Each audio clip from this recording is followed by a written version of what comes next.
Welcome to the Fresh Inspiration Show with founder and host Rhonda Liebig, energy revitalizer and mindset freedom coach and #1 best-selling author. We are here to freshly inspire you, uplift you, and transform you with our unique mindset transformation entertainment show. Get ready as we kick it into high gear, arousing your motivation in lifestyle, vitality, and business. But before we walk through the threshold and start the Fresh Inspiration Show, take a deep breath. Check in. What is your level of belief in you to conquer this new world?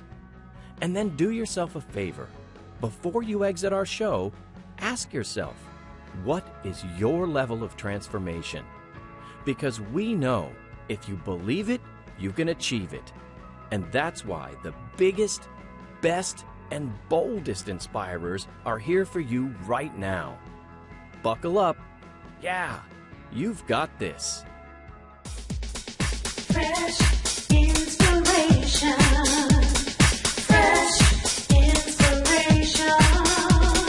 Fresh inspiration. Fresh inspiration. Tracy Root is coming in now, and we're going to kick it off. So you hear how the schedule is. I backed into it. And so Tracy, welcome into our 9 o'clock hour here. Okay, so Tracy, you and I have been getting to know each other. It's been wonderful. So it's Be Bold and Shine Bright, coaching and events with Tracy Root. We're noticing also that energy and lightness of being is something we've been discussing quite a bit too.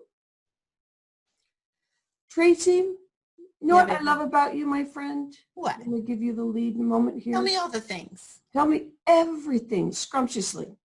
Is the first your hair color, because that's showing individually you. And then also that you want to be part of the group. You can hear your vocals every time you're part of the group. You love that word bold. And would you share at some point some of your story around what bold means? Because I think that's one of the things that we really need to hear. And then you can play with what you were going to for this 45 minutes. But please share the bold. I really found that to be beautiful, discussing with you last week about that. Yeah, you know, I'll bring up one of my little, I mentioned earlier all the things that I have surrounding me. I have this rock.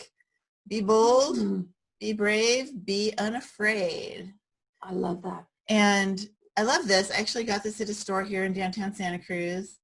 And, you know, there's 6 billion rocks available, but this is the one that spoke to me before I even really kind of thought about the word bold as something that I try to emulate. I think brave was where I had gravitated towards this, because with everything that's happened in my life, and I'll touch on that in a second, people always have told me, oh, you're so strong, oh, you're so brave, oh, you're this, you're that, you're the other.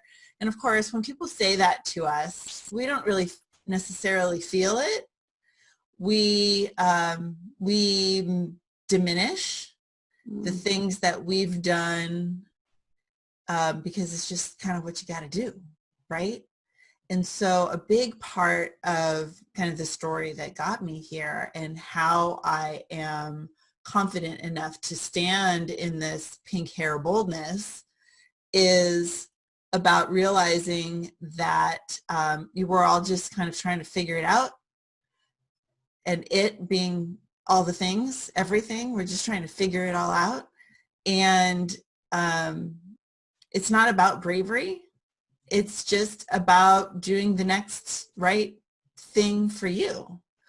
So, you know, there's a lot of, you mentioned earlier, you were talking about being yourself with no judgment, and judgment is a really big word for the work that I've done with myself as well, because often if we find ourselves in judgment of other people, it's really because we're in judgment of ourselves. And that is something that everyone tends to do. And I'm saying everyone, obviously 99% whatever percent, it's not scientific, 90 whatever percent of the people out there are going to be self-critical and self-judgmental. And maybe they don't use the word judgment. Maybe they just say, oh yeah, well, I'm not that great, or, you know, whatever. I know, This is Tracy, starting off super clear, but it's about the idea. Being bold is about having the confidence to know that people make mistakes and that that's okay. You know, Tracy, you said 90% of us can, you know, come into that situation where we don't feel so good about ourselves. And so it's that feeling that we're trying to work on the backside of our brain and the front side of us saying so many things that aren't very serving to us. Did you ever hear that stat, then something about that are words and phrases that we're using throughout the day? Is it like 60,000 or 80,000, whatever the it's a giant number. And 90% of it truly is showing up negative unless you're doing this type of work where you're having your breakthroughs. Yeah, and that's, you know, that's kind of where I started. I mean, I don't know that I, you know, that people would say that I had a negative attitude, but people on the outside don't know what you're saying to yourself on the inside. Yeah. And people on the outside don't know how you feel about yourself and the things that you've tried and failed and the things that you want to do but tell yourself that you can't, or you never could, or you're not good enough, or you're not worthy for doing that, or whatever. So, you know, the way we speak to ourselves is huge. And it's definitely, again, another huge reason why the idea of being bold and shining bright is what I like to focus on, because it does start with how we talk to ourselves. You know, we have to speak with ourselves the way we would speak to our very best friend, right? Yeah. Not necessarily a sibling or a parent, right? Because we don't get to choose who they are. But your very best friend, the person who you love that you chose because you're kindred, right? Kindred spirits. Yeah. How would you ever tell your very best friend that they can never do that? You'll know that won't be successful. You should try something easier. Yeah. Like, that's horrible. Yeah. Who would say that to their best friend? Yeah. Why would you say that to yourself? Well, and we do that a lot. And I think that you're bringing up a good point, because some of us may have people that aren't fully loving on us. Mm-hmm. You know, before we had Jane, right before I got to transition into you, we were talking about to really truly believe in yourself and love on yourself. So you may have some people in your camp that don't feel like you can do this, because as an entrepreneur, we have some big challenges. Yep. But it might not even be an entrepreneur. It could be anything in your life that's like big, and somebody says, why are you doing that? You shouldn't do that. That's like financially not going to be right. But if you believe in yourself, you know it's all going to work its way out. Well, and I think a lot of times that person is well-meaning. Mm-hmm. They don't understand how it comes across, right? And really what that comes down to is we get to decide what we think about what we hear, right? So someone might tell us, do you really think that that's going to be successful, right? Do you really think that that's going to work?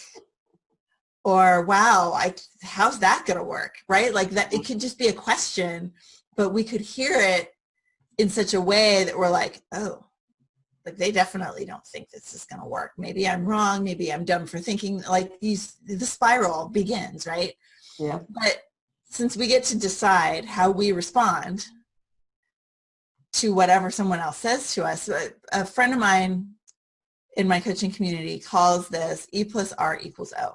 And maybe he didn't make it up. I don't even know. Maybe Jim Rohn made it up. We go way back, right?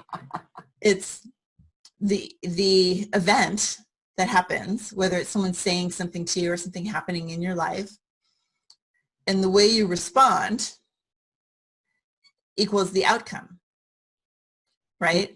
So the event that happens is something that's out of your control, right? Tree falls over, busts your house down. we're taking down a tree. So I'm imagining our tree falling over and hitting our glass I saw a on window in Facebook, our roof, right? Don't tell my husband. He won't want to know I'm imagining that. Because it's not going to happen. But, an event happens, or another event, someone, Rhonda, I'm so sorry for your friend. Someone falls ill. Mhm. Someone gets COVID. Someone gets cancer, whatever. There's an event. And then in the middle is this response. How we respond to this event that happened is going to create the outcome that we get to experience. So you kind of have to go into it backwards in a way, or you have to kind of live in where you want that outcome to be, right? Mm-hmm. I don't want any outcome to any event in my life to be debilitating or horrible or, take me out of the community or, all these negative things that could be the result of this terrible event. So I get to choose how I respond to this event in order to create the outcome that I want. And my response can be positive or negative. And if you have a positive response, then you're a lot more likely to have a positive outcome.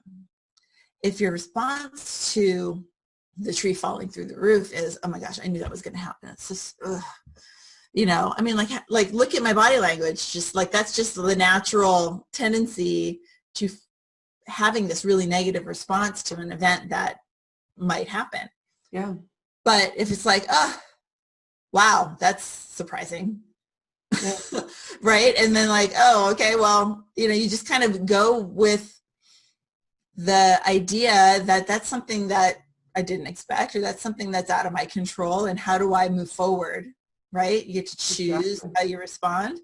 Then you're a lot more likely to have this positive outcome, this positive attitude and positive experience out of it, even if the event that happened is something somewhat negative.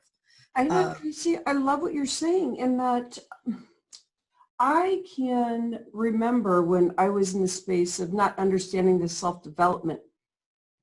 And I thought that you can only have so much fun in life. Have you heard this before? No. Where Not I'd be heard on that vacation, before. Tracy, I would be on vacation and I would say to myself, oh, I can only have so much fun. I've already had enough fun.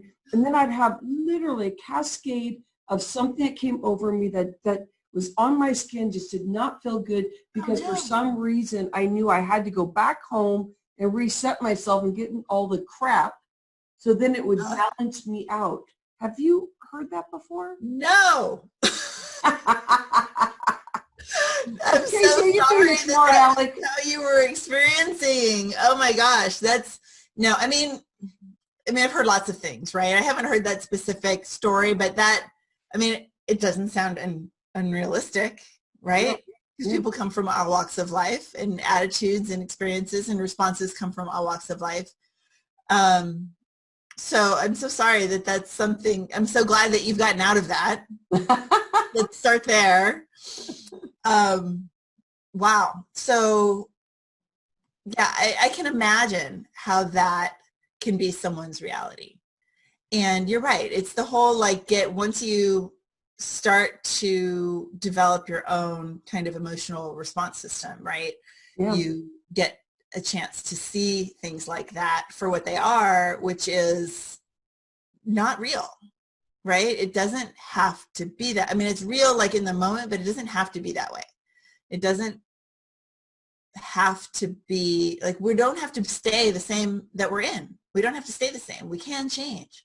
Yeah. And I think this is one of the things too, that a lot of people, there's a lot of discussion about whether people can change, and, especially with Black Lives Matter and all of the things that are going on in the world right now, people talking about not being willing to wear masks and all these things. I think a lot of the people who are really negative right now they just haven't gotten to the point where they can be in that growth mindset, right? The fixed mindset is so it has such a grip on you if that's where you're at, right? Because we're designed to try to stay safe, right? We're designed to stay safe where we're at, because back in the caveman days, that's how we didn't get killed by the saber-toothed tiger.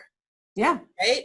Yeah. And there's other factors too, but that's a big one, which is, you know, if you were to go out and take a risk and step out of your comfort zone, which in those days meant like out of your cave, you know, and I'm not an archaeologist, so whether cavemen live in caves, that's all I'm saying. I don't know what's true. So, you know, if you stepped outside your comfort zone, stepped outside your cave and your community and stood on your own, you were at risk. You were at risk for like real death because the tiger was out there because he could smell you and he knew you were there. And so these days, there's no tigers, right? There's no saber-toothed tiger waiting outside my door. But we're still ingrained physiologically to be. It's a big word this early in the morning. It's a big word. And I'm done with my coffee. My second cup will come when I'm done talking. I'm excited for that. But, you know, we're ingrained physically to want to stay safe and to avoid that fear. And we have to realize that we've evolved. The world has evolved. And, you know, the things that we're afraid of now are not saber-toothed tigers, but other people's judgment. And the things that can harm us are not, you know, what's out there in the environment from plants and animals, right? But it's the fast food joint on the corner. Like there's so many different things, but it's all still the same. We're still the same physiologically, which means that we have to recognize that, is this a real threat or a perceived threat? And what do we choose to do from a response standpoint to get the outcome that we want? I think this is why the self-learning, picking up books, doing the things that, and you know, going through this back journey for a couple weeks is a learning lesson, and it's all good. Like I was talking to my husband about it, like, this is so much pain, but this is so good. This is explaining, you know, what some of the not living in abundance, there was something in there about fully not living life. There were some things I was feeling very caved in. So Debbie turns, I used to have the belief that responsible people aren't allowed to have too much fun. Debbie, I feel the same way. Yeah. And that's why you see me giggly and laughing and playing. I considered myself responsible, and like you, Rhonda Liebig, I only allowed a limited amount of fun. I don't hold that belief anymore, thankfully. Yay, Debbie! Yeah, I love it. It comes in different layers. Debbie, I would like to ask this, and Tracy, you might have a question for Debbie too. I would like to ask this is, do you find it in different arenas? Because I know this is how I felt, but I know that it can show up in different layers somewhere else. So like, have you caught yourself saying, oh, there it is? Because we have to clear it. It's threaded in relationships, threaded in events, all that kind of stuff. For sure. For me, it shows up in activity, right? The idea of not being for Susan, not being productive, and not productive in the efficiency things that she's going to help us with, which I love the idea of doing 3 things in a day that are important because like I always overestimate what I can get done. Yeah. But I also have a really hard time slowing down. And it's not from, and so this is something that's been new. And especially actually, this is one of the gifts that's come to me because of COVID. Right? Because I can't be on the run all the time. Right? Yeah. I seriously, was that a sneeze? Bless you. I don't know. You know, my pre-March 14th, everything, I was always on the move and I was finding a really hard time finding the time to get everything taken care of and running the kids here and there and running the businesses and all the things and trying to find time for my own self-care, which I highly prioritize. And as soon as everything shut down and I really couldn't go anywhere, I mean, I didn't even go to Starbucks for like 2 months. Oh my gosh. I know. If you that's know a big statement, though. It's crazy. Can I hold that, Tracy, can I hold that spot? You know, our daily routine you brought up a big point here, but it was kind of fun to, because everybody, a lot of people love on them, you know, any kind of Starbucks they can do, but that regular routine. And it totally transitioning. And so the busy. So I want you to share with what that is what that showed up for you when you realized, like, oh my gosh, I can't go to my regular Starbucks. I can't do this and that of your busy schedule. Yeah, our schedules were very full. I've got an 11-year-old and a 14-year-old. Their schedule, you know, they both did karate 2, 3, maybe 4 days a week. And one's a junior black belt and one's almost there. And so they're very active. And in addition to going to school, coming from school activities, right? We were coming up to the end of the year. My daughter recently had science camp. My son had honor band. Like, all the things were about to start. And from when school ended, you know, I basically had for my work time from when they went to school to when they finished school. And after that, I was kind of constantly on the run, which left me feeling a lot of times like I was spending a lot of time just being busy. And so, you know, driving from here to there where you can't really do much other than drive because that would be unsafe. And I got the kids in the car.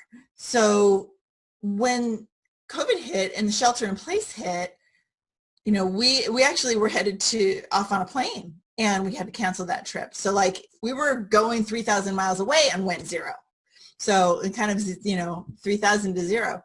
And the shift from going somewhere every day for multiple hours a day to going absolutely nowhere for days on end was a huge gift to me to recognize that, wow, I have so much time available now. What do I really want to prioritize? How do I want to spend this time? How can I support my kids in their distance learning? Yeah. And also get a chance to kind of do a reset for myself and my work and my personal self without having all the same resources that I always had. So the kind of it was kind of a wake up call in a lot of ways. Which is really very interesting right now because as things start to open, I find myself kind of going, okay, how is this going to look? Yeah. I don't know.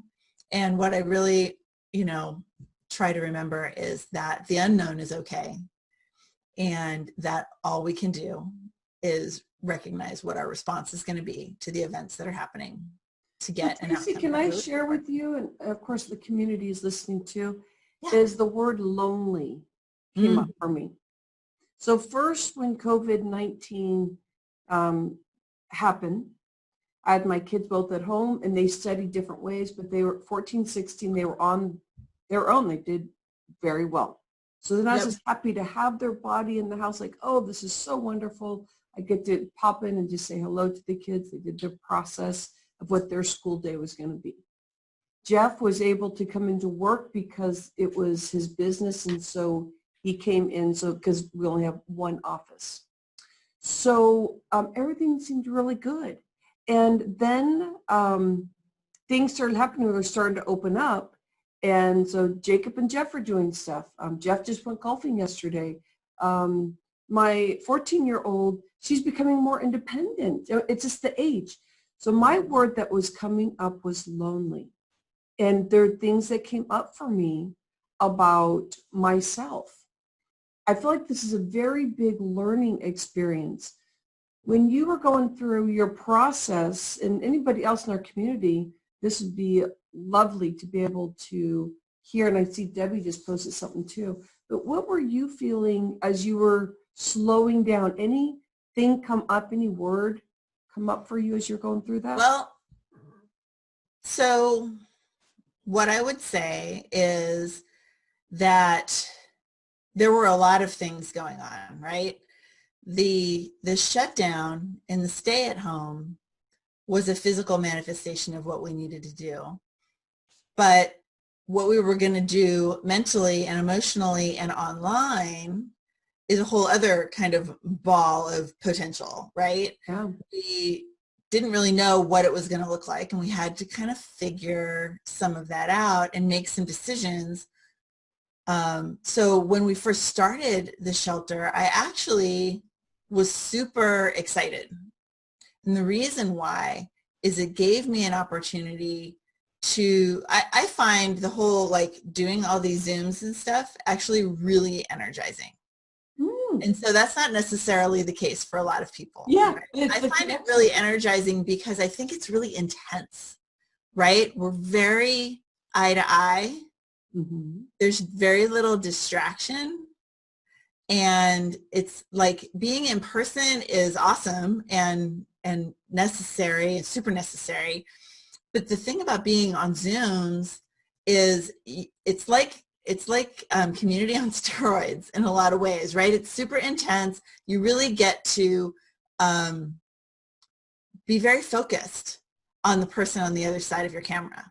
And, you know, video is one thing, but Zoom is a whole different thing. The relationship that can grow when the person is, I mean, you're right there, right? I can't touch you. I can't smell you. I can't feel you. But if we were in person, we'd be so far apart, I think would be even less intense. So I actually have been loving all of the online work because I think it's really intense and kind of super hyper-focused.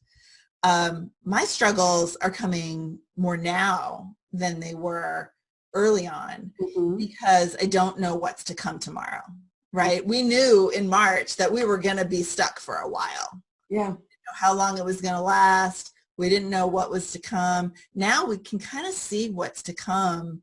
We just don't know how fast it's going to go. And that's the question, right? So what's tomorrow? What feeling are some of the things that you're seeing that are going to be challenges? Is it your location and getting together, going and stuff and getting that flow? What are you finding is? Yeah, I mean, most of my coaching work has been done virtually all along, so that hasn't really changed a whole lot. But it's the gather space. I've got an event space here in Santa Cruz. For those of you who don't know, we haven't talked about this yet. Yeah, the Fresh Inspiration Show is going to be over there. I know. I can't wait. Well, and that's the thing, right? We're planning for August. That's the hope that that's all going to go fine. But, you know, we don't really know. We can only make our best educated guesses. And what's happening now is, you know, we knew come March 14th that we were shut down, lights were off, clean the place up, and like sadly I let a couple plants die. I didn't go back soon enough. Oops. I got the other ones rescued, but you know, it's just been dark. And now that people are asking me, what's the deal? What can you do? What's possible? I've got all these things to kind of figure out, and I don't know if it's the right answer. Yeah. There's a lot of uncertainty with that. And a lot of me, on the one hand, really wanting to support whatever other people want to do, but on the other hand, needing to be kind of the safety police for my own space because I don't want to be the reason that someone else gets sick, for sure, right? So I think right now it's a little bit of you know, so the be bold and shining bright factor, like I try to go back to that on a regular basis to just know that somewhere deep inside I know the right answer. Yeah. And to not, like, it's okay to second guess myself to come up with solutions, and it's okay if the solutions that I come up with seem good today and tomorrow I have to change them. That's all okay, and that's all part of being this bold decision maker, business owner, person, is knowing that, you know, we can only do the best thing that we can do ever. We can only make the best choice ever, right? And everything that we do is a choice. So what are we going to choose? I right? love to know that it's our choice. I really love that you said that, to put the power back in, that it's 100%. every step is a choice in how you react to it, what you're doing. And Debbie Turns, she was talking about that she's been working on her abundance. And what she understood is that she was feeling like she could save money. And that world just came alive for her, that was going to be something she could focus in. So I was on the phone with Debbie the other day, and it sounds like she is really cool to see you here, Debbie, because that's something very cool.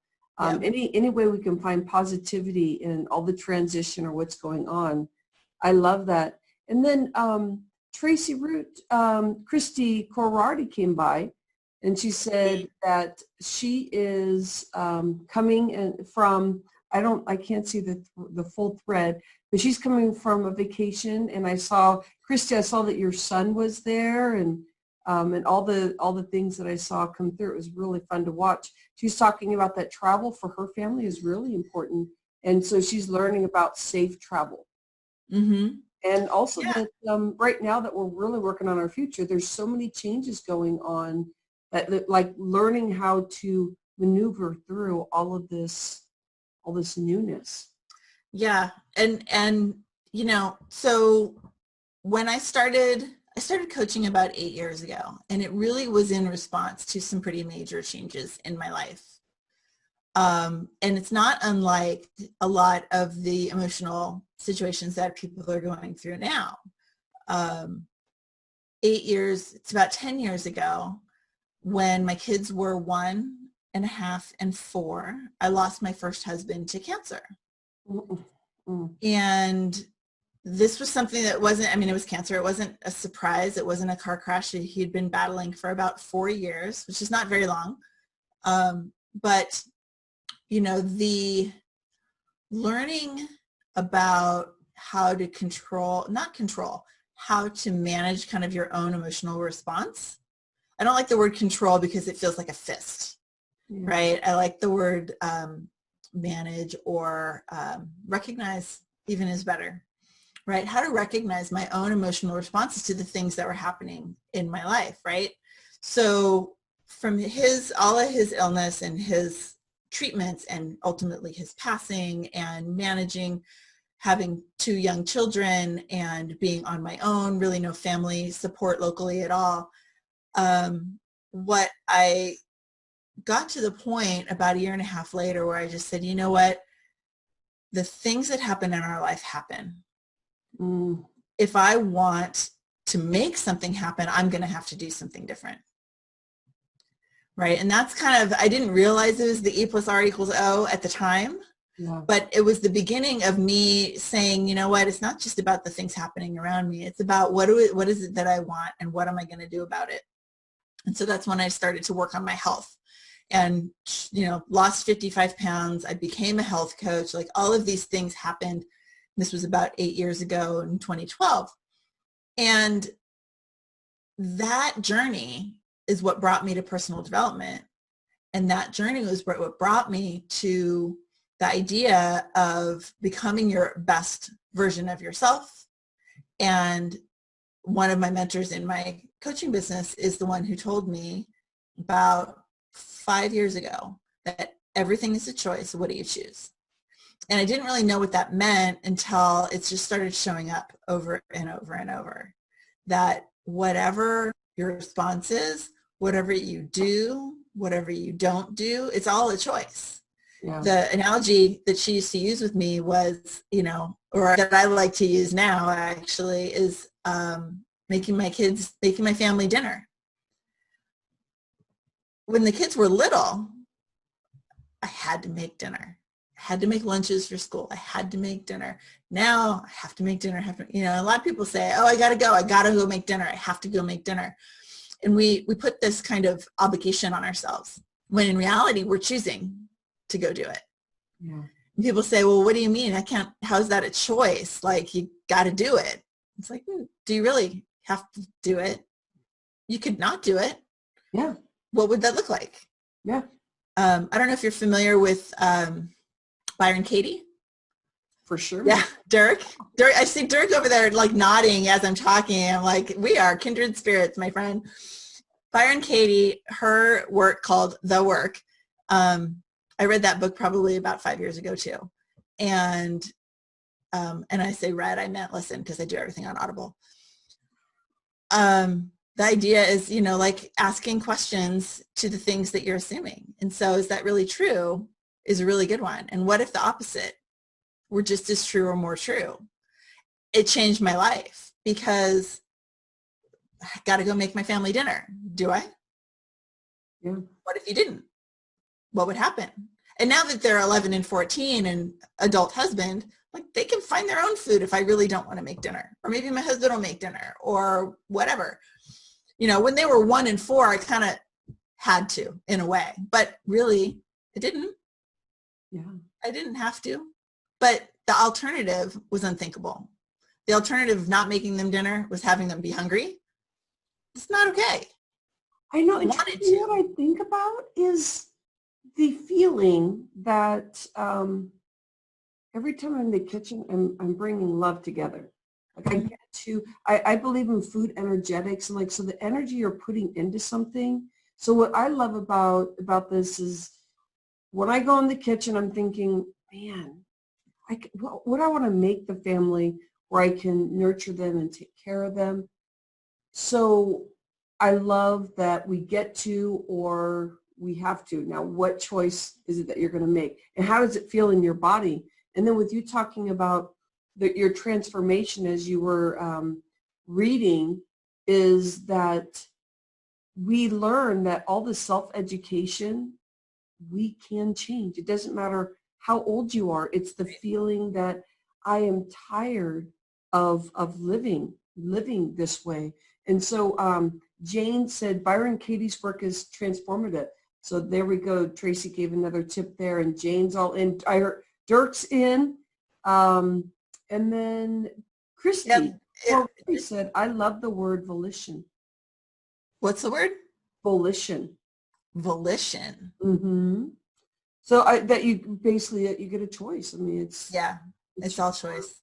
Yeah. And, you know, and it really can go to so many different things. So, you know, when I really started focusing on showing up as my own authentic self, I knew that that was a choice.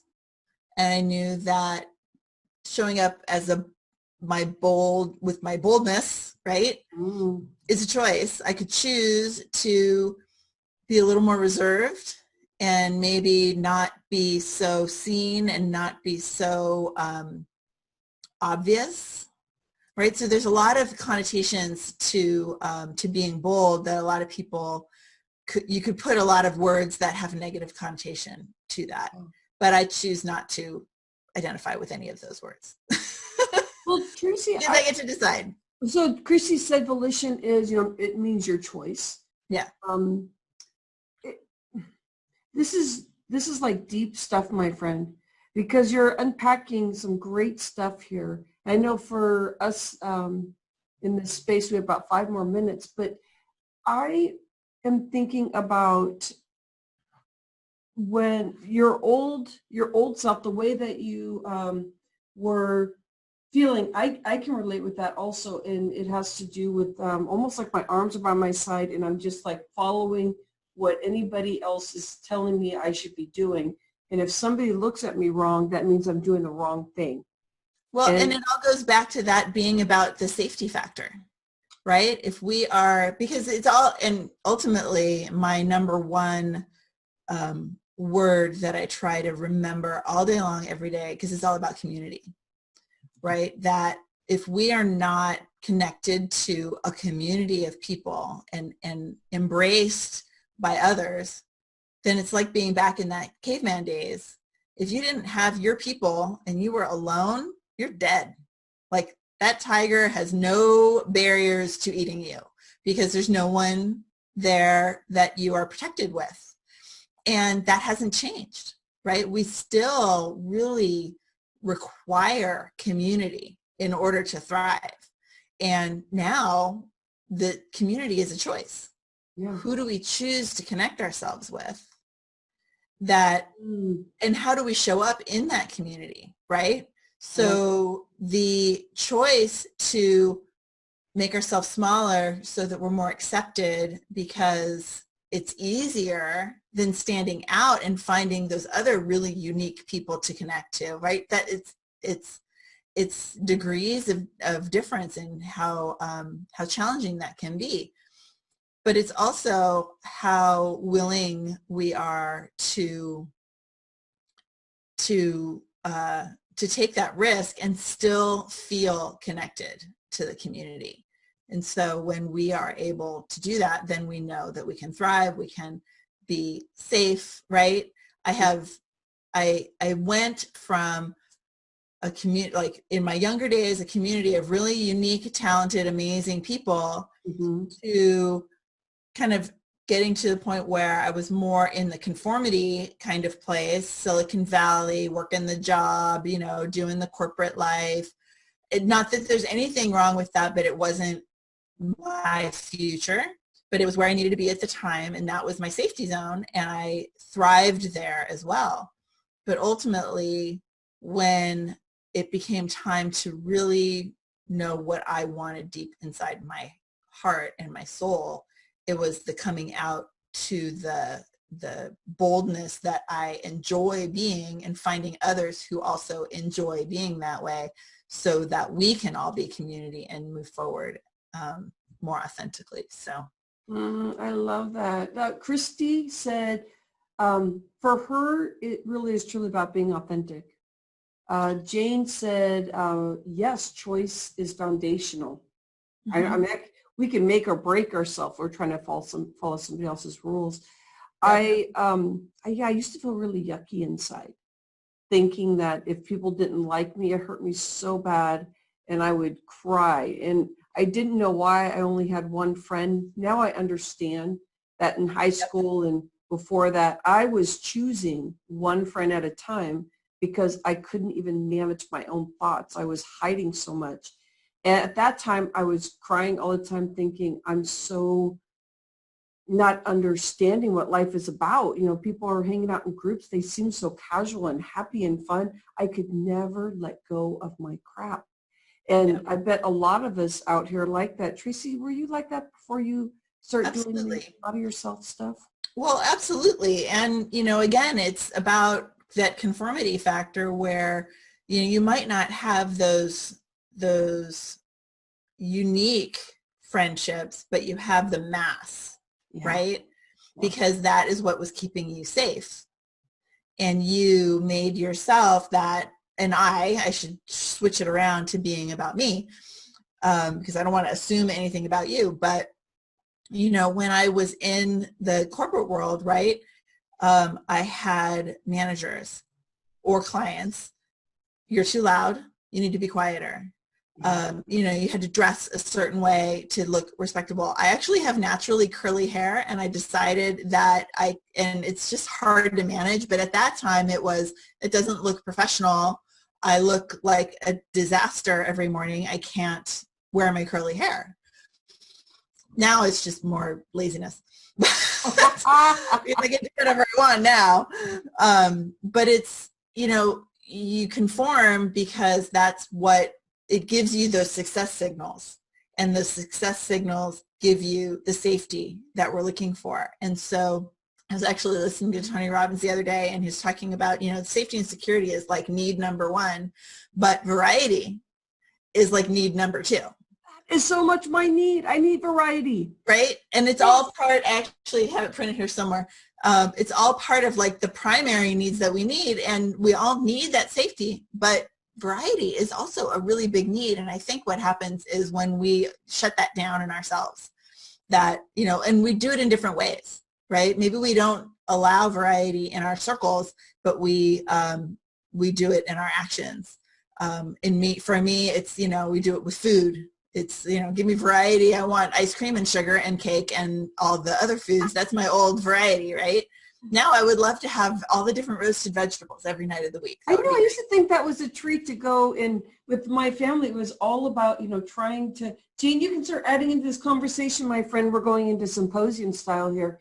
But I think about like when I was born in a situation where we're like, oh, well, we can have our dessert before dinner because we're adults. Like I could be in kindergarten, but I seriously thought that I was an adult. And now I think, how exciting. I get to have all these vegetables. I get to have freedom in my body and food. And like all of a sudden the story changes, because then if I do that, then I feel even more empowered after eating instead of going, oh, crud. I really enjoyed that cupcake, which we should do. But if you enjoy it too much, it doesn't become fun. It just becomes a big hellhole in a basket. Or is that something else? I think I might have mixed those things up. So Okay, we understand. Jane, welcome back in. So we're in our symposium style. What have you been thinking about this conversation with Tracy, and how are you feeling? Well, I loved what Tracy said about the event plus reaction equals outcome. And that idea is so powerful. I love that you shared that, Tracy. It runs through everything else that has been discussed here between the two of you. What a really interesting conversation. And even if you think about the food piece, so like the decision, like what am I going to bring into my body? Mm-hmm. And then my reaction to what I'm bringing in, and then the outcome, those things being kind of, it's all an inner process. Mm-hmm. So for me as a type 1 diabetic, something that happened, that a diagnosis that I got in my 50s, and it's really surprising and kind of, and just very difficult for me, because I had always seen myself to be, you know, a healthy person. And when I got this diagnosis of diabetes type 1, and I had to take insulin immediately, and I'd never been overweight, and I was exercised, and now I'm a yogi and a yoga teacher, it was like a really interesting and hard shift in my sense of self. And what I ended up noticing, going back to what you're talking about with light and with sense of like self love, is that as I'm addressing food in my life, which has completely changed my relationship with food, some of the things that I might have been more of a vegetarian, bulgur wheat kind of like person, but now my dietary habits have shifted more toward things that, you know, have less of that, because they tend to blow my blood sugar. And when I realized that I needed to change my diet, initially my reaction was anger, resistance, you know, and the eating part of it, and the managing my blood sugars and managing my insulin and so forth, wasn't as difficult as like my inner fight. Mm-hmm. So the outcome was this tremendous sense of being unhappy because I have diabetes, but it was all based on my reaction. Having to do those things really is not such a big deal. It's the reaction that was the big deal.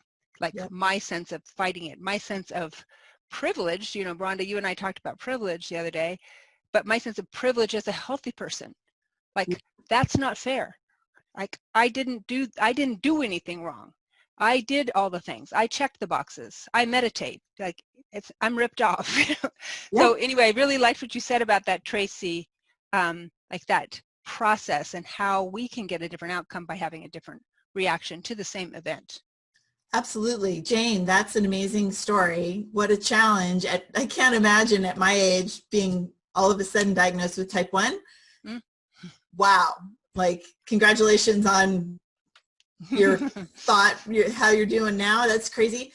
And, you know, it is really similar in a way to, you know, 8 years ago when I started my weight loss journey. It's a different but similar situation where I realized that if I wanted to stay on this trajectory, I could just stay there and chips fall where they may. But if I really wanted to be a healthier person, to be the mom that I wanted to be there for my kids, you know, it wasn't about a job or career. It's not why I started. I started because I was in survival mode and I felt crappy every single day and was yelling at my kids every single day.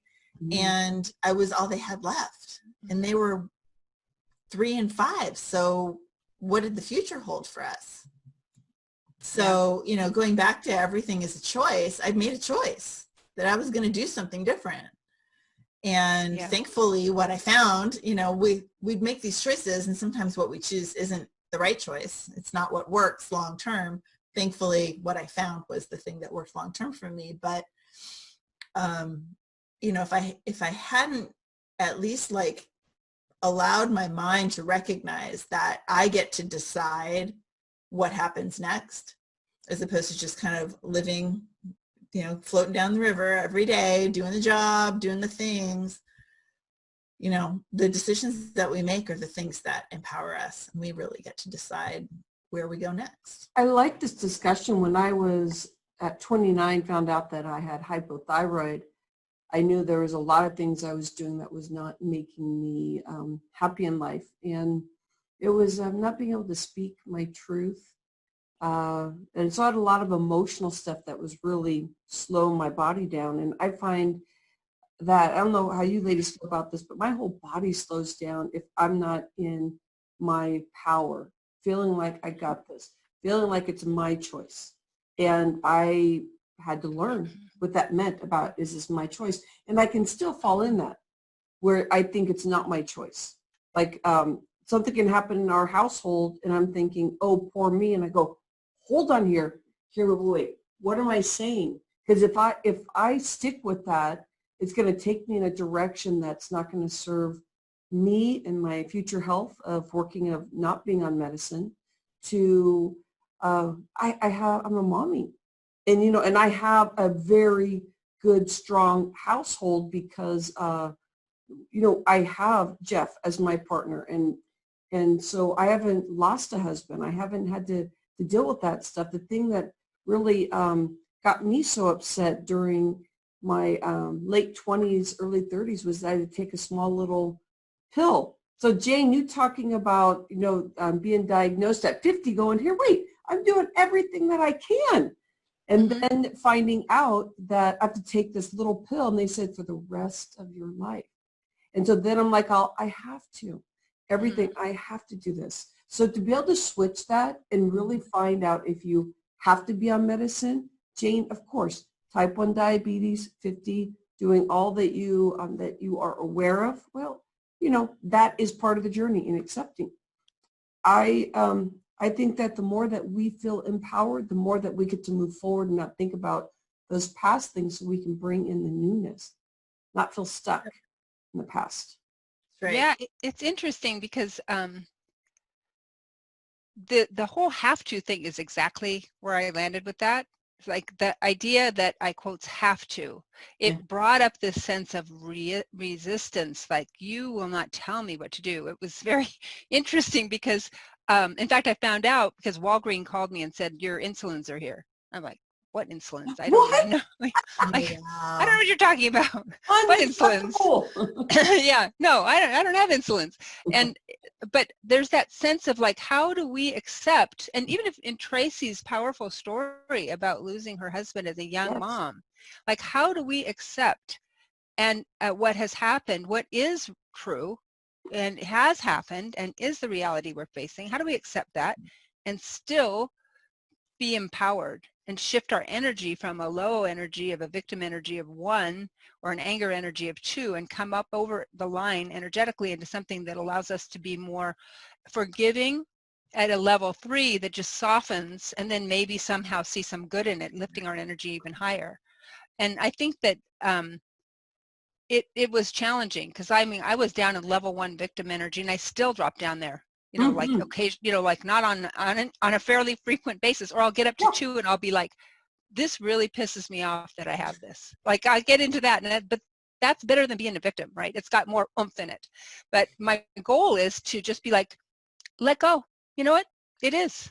And for right now, that's the truth. So maybe someday, I have an Ayurvedic practitioner who tells me if I keep doing my Ayurvedic eating that I'll cure it. But if I stay connected to like I have to cure it, I can't be okay if I don't cure it, then I'm still in the resistance. I'm still down at level 1 and level 2 because I'm still feeling ripped off. I have to fix it or I can't be okay. If I can let myself be okay with what is, and that's where Byron Katie's work is so powerful, is accepting the truth right now rather than pretending that we have to have something different in order for today to be okay. Like my husband, like in your case, Tracy, what you went through in that situation, or for everyone who's listening, we have these lives that include many challenges. Good stuff there, Jane. Tracy, anything else you want to add, my friend? I love the discussion about being bold, and I like the event plus reaction equals outcome. Thank you, Jane. Yeah, it's it's one of the best tools that anyone can have in their tool belt, right? The tool belt analogy you were talking about with Susan, to recognize that how you respond is, because it's entirely up to you, it creates your future. Yeah. Just loving on this situation. I've been keeping up on what people have been posting. Yes, it's open for you. Anybody else want to add into the discussion about letting go? Anything you learned over this Looks like hour? Susan has a comment. Yeah, I just have a comment about choice, because this is the same thing with people when they use their time, is they have a choice, and sometimes they might not recognize that. Yeah. So it's just I love what you said about that, because it ultimately is your choice. Yep. And the things that you find to be priorities, you always make time for. Yep. So, freeing yourself of that belief, that you don't have time and that it's not your choice is super important. Yep. To be able to move forward with making more choices in alignment with what's important to you. Thank you, Susan. Melody, years ago when I found in letting go of my version of my old self, get to evolve into the best version of me, joyful me. Can I speak to that real quick? Dirk has something to say too. Dirk, add in, my friend. No, I'm loving all of this. I think it's amazing. And years ago, I went to a landmark forum, and I was going to go there and I was going to really focus on me being a victim, and because I had some sexual abuse stuff in my past. And what I found and what I love with we're all talking about is a choice, and the events, the reaction, the outcome is I was in there, and the first day of the event, they were talking about things that happened to us, events that happened to us, but also these stories that we connect to them. And the events are one thing. They really happened, but the story was my thing. The story was totally separate from the event. And so I was blown away, and I was like, okay, if I created this bullshit story, I can recreate a more empowering story. That's my choice. Or I can hang on to that bullshit story and let it take me down. Yep. That was worth the cost of admission, as they say. But I love, Tracy, the idea of choice, and the event plus reaction equals outcome. Beautiful. Well, Dirk, and on our panel, please feel free talking about this, because our community, I feel when we have these discussions, a lot of people feel safe. And if you're not posting, that's okay. Make sure you're journaling. Get in there and make sure we hear from you. I remember, since, we are speakers and we talk quite a bit about different things. Last time, I remember saying that I was doing something because of my background being abused. And I was like, well, how? And it didn't fit right with me.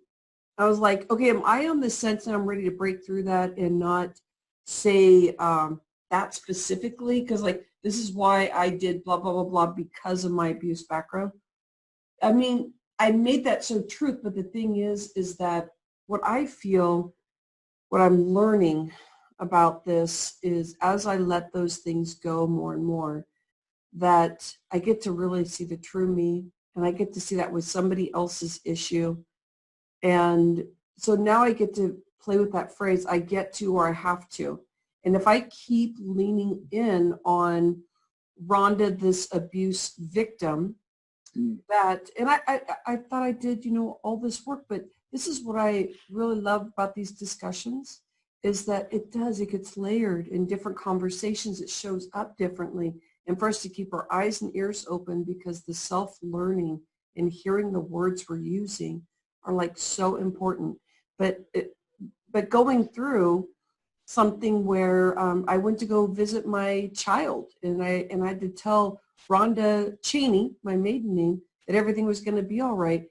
And I've been working with so many different people, and the discussion truly is that once we get that in our frame, that's attached to so many things. If you have whatever's in your background, that I get to becomes stronger and stronger as you decide what words you're going to be using. So Debbie Turn says, having experienced domestic violence, it could be easy to stay in victim mode. However, turning my experience into something empowering, like getting out safely, reflecting on how I got there, and appreciating the lessons I get to show up differently. And so Debbie, does that make sense for you too, that some of the, I have to kind of a syndrome can fall into this, like as you're going through your journey and dealing with domestic violence, and does that ring true to you also? I don't know what you guys think on the panel right now as we're going to transition Jane, but it's the worst feeling ever to be in that, so much pain. And I care about you guys. I'm glad that you're here to be able to speak to this stuff.